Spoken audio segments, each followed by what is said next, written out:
Hello, everyone. So today I would like to discuss a work on chromosome folding. So this work was done by my former student Jianyu Zhang in collaboration with my colleague at Pitt, Simon Watkins, and also Suyuan Wang at Yale. We know DNAs are long polymers that need to fold into three-dimensional structures. A typical human cell have a volume about 1,000 cubic microns, diameter 25 micron, height 2 microns. And the nucleus of diameter about 10 microns, height 2 microns. And the typical human chromosome diameter about 2 nanometers and the length 5 centimeters. So we know typical thin spaghetti about diameter 1 millimeter.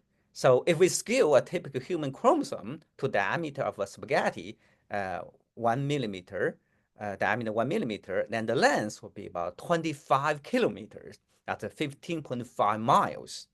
So a cell need to fold 46 or more pieces of such soft spaghetti into a disk region around diameter 5 meters and height 1 meter.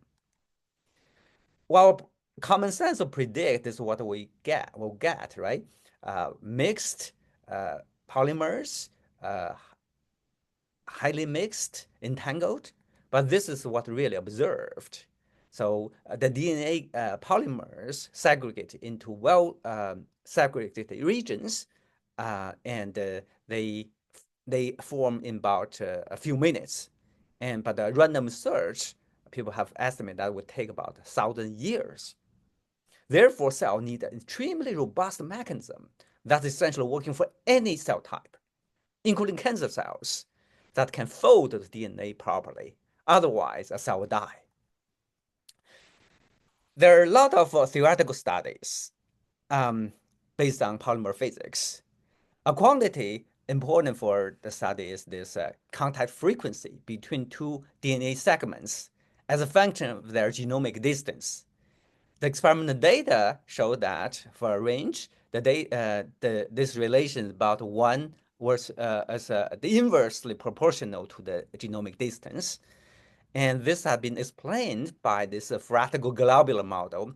It can go back to work done by the Jen. So in a shorter range, about 100 to 100 kilobase pairs, there's some deviation because due to formation of some loops are being explained by the loop extrusion model. But the problem is the model only can agree with the data to about 5 million base pairs. Beyond that, there are large deviation, especially there are some pairs in the loci, they show abnormally high contact frequency. Actually, we look at different data sets of high C data from of different cell types. We consistently found this colocalization long-range genomic loci. We have even done CRISPR-Cas9 labeling to label these two sites on human chromosome 14 that separated by about 80 million base pairs with GFP and RFP. We found, this is one typical example. You see there's actually 4 dots. This one have red and green together, so they move together. For some results, we found them we observe them to fluctuate together even several hours. So to further understand what's going on, we look at the data sets from Xiaowei Zhuang's lab. They use merfish to do chromosome tracing of human chromosome 21 and chromosome 2. For chromosome 2, they label the chromosome every 250 kilobase pair regions, and they have 3,000 copies of chromosome 14 structures. We look at their structure, we found that this long-range colocalization in every chromosome copy. So especially look for those interactions. We call this stable long-range colocalization. Means they have a genomic distance larger than 100 million base pairs and a spatial distance less than 299 nanometers. This is the first quarter of the distance distribution between two adjacent loci, that 250 kb loci they label. So then I also asked them, they added, the structure, the locus appear in at least 23 out of 3,000 copies of this chromosome 2. Interestingly, we found what we identified from Hi-C data also most likely appear in this Murphy data. Here are some examples. So the top circle really shows the DNA, right? The chromosome from beginning to the end. Each line connect to genome loci that is at least 100 millibase per far away, and their spatial distance less than 299 nanometers. So this number is the index of chromosome copy. So the bottom are the structures from their data. So the black lines connect to loci that, this long-range colocalization. So you see they form these large clusters. Well, we think if there are two sites come together, no matter how they come together, if they dissociate because they are so well separated, these 100 million base pairs, then they may easily diffuse away, get lost, hard to come back, right? So how to explain this super strong stability? If we look at these interactions, we found out those interactions tend to appear as clusters. That means two extended segments, they may form multiple interactions. So then they may stabilize each other through this multivalent binding mechanism. That means if one bond break, as long as there's other sides present, then hold them together so they won't diffuse far away, then there are much higher chance to rebind. Effectively, we end up this two-state transition dynamics. Indeed, the data support this model. So this example of two segments and with 14 interaction sites. So this is, the appearance bonds shows strong correlation as shown here. If you look at the data, then we just count out of the 3,000 copies, how many have no bond between the two segments? That's P0. And how many has one bond? That's P1. So from these two data and N is the number of total bonds, we can infer what's this ratio between dissociation constant versus the dissociation constant. Here for simplicity, let's assume all the bonds are the same.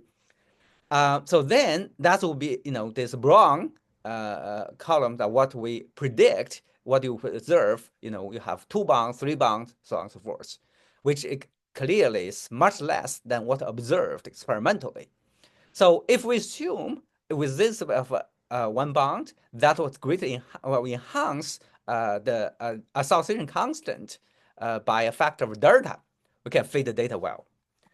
Here's another example. In this case, you see the distribution show even two model distributions. It's a clear signature of those cooperative bonding.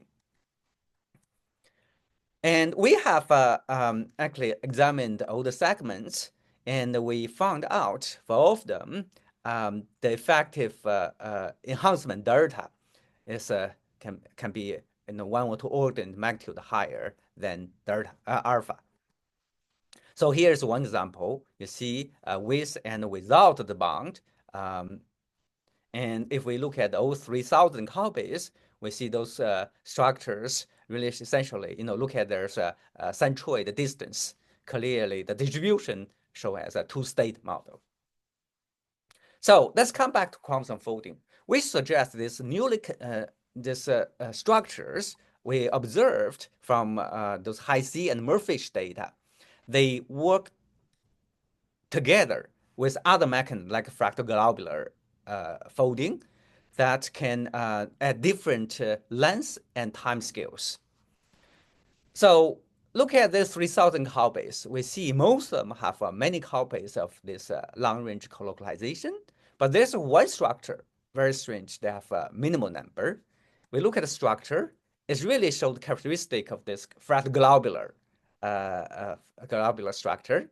But interesting, this the long-range colocalization essentially pull the two ends of the chromosome together.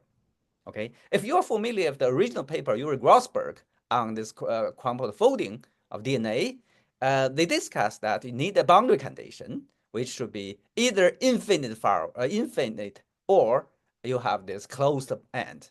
So essentially, this long-range interaction form a closed end. But for most other structures, those interactions really divide the chromosome into many segments. Then those segments can further fold through, for example, this chromosome folding mechanism simultaneously. So make it the folding both efficient and robust. Therefore, we suggest the excessively redundant distribution element mechanism. That is, in our genome, there are many the library of sites that can form long-range interaction, but for each cell type, there may be only a subset available. And then for individual cells, those sites may stochastically form these long-range interactions, then further facilitate further folding of the chromosome. So we are performing further experimental tests on those on this working mechanism. So due to a schedule conflict, unfortunately, I cannot give this presentation in person, but I will appear in the conference room later today. I would like to have further discussion. Thank you.